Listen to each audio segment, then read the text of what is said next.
प्रश्न आहे, गुरुगीतेचं पारायण कसं करावं?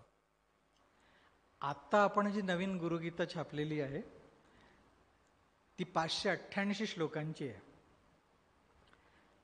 गुरुगीता ही मूळ गुरुतंत्राचा एक भाग आहे. ते गुरुतंत्र आता लुप्त झालेलं आहे. ही गुरुगीता आपल्या संप्रदायामध्ये म्हणजे दत्त संप्रदाय, नाथ संप्रदाय, भागवत संप्रदाय या तिन्ही संप्रदायांमध्ये प्रमाण मानलेली आहे. याला साधकाची आचारसंहिता म्हटलं या गुरुगीतेला. याचं कारण असं की गुरुगीतेचं जर अध्ययन केलं, तुम्ही वाचन केलं, तर दोन फायदे होतात. एक तर ती मंत्ररूप असल्यामुळे तिच्या वाचनाचं देखील फळ आहे की सद्गुरु कृपा त्यांनी होते. आणि दुसरं, त्या गुरुगीतेचे अर्थ जर समजून घेतले तर साधकाने कसं वागावं, सद्गुरूंच्या समोर आपला आचार कसा ठेवावा, सद्गुरू म्हणजे नेमकं काय, सद्गुरु तत्वाचा महिमा काय, अशा अनेक गोष्टींचा उलगडा त्यातून होतो. आणि तो गरजेचा असतो.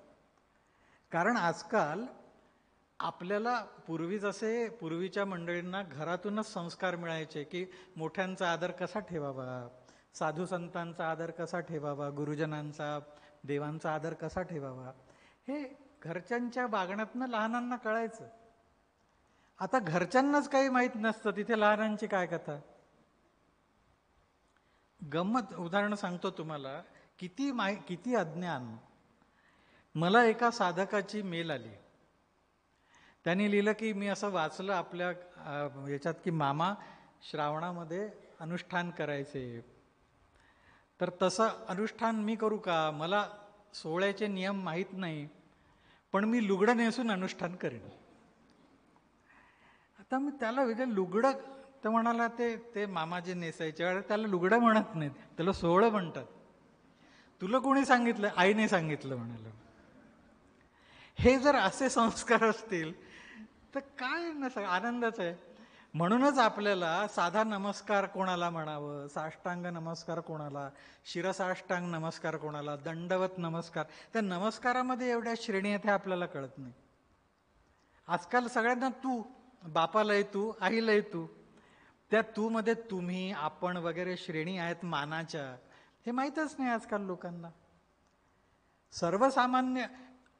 सर्वसामान्य जे नियम असतात, पूर्वी जे संस्कारांनी माहीत असायचे, आता माहितीच नसतात. बस कुठलाही सण आला की हॅपी अमुक अमुक टाईप आणि फॉरवर्ड. मला एक मेसेज आला होता, नागपंचमीच्या शुभेच्छा. म्हटलं नशिबाने दूध आणि लाया पाठवल्या नाही मला.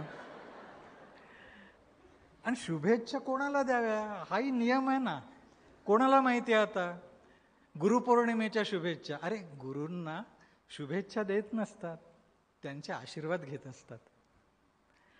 दसऱ्याच्या शुभेच्छा, मोठ्या माणसांना, वडील माणसांना, गुरुजनांना शुभेच्छा देत नसतात, तो दोष आहे, त्यांचे आशीर्वाद घ्यायचे असतात.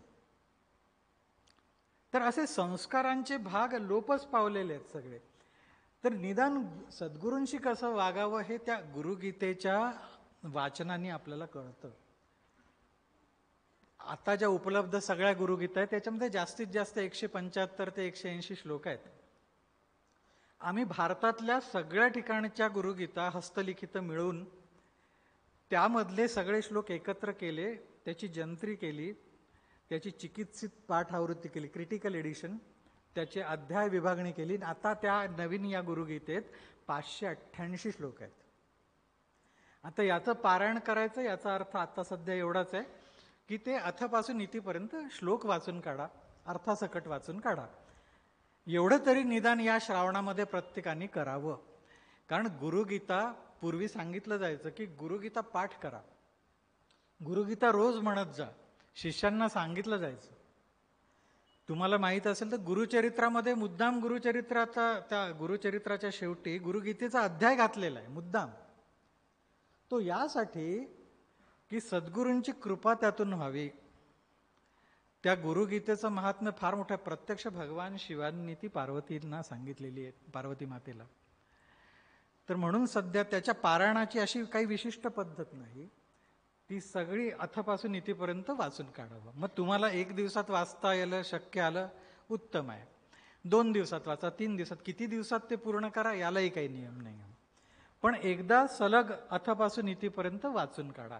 म्हणजे श्लोक आणि त्याचा अर्थ, त्याच्या खाली पाठभेद वगैरे दिलेले आहेत ते वाचण्याची गरज नाही. पण श्लोक आणि त्याचा अर्थ असा निदान एक तरी त्याचं पारायण पूर्ण करा. म्हणजे तुम्हाला ह्या सद्गुरूंशी कसं वागायचं असतं किंवा सद्गुरू तत्व काय असतं, शिष्याच्या मर्यादा काय असतात, शिष्यानी कसं राहिलं पाहिजे सद्गुरूंपाशी, कशी सेवा केली पाहिजे, या सगळ्या बाजूंचा शास्त्रोक्त विचार त्यात आलेला आहे. तो समजून घेता येईल त्यातनं.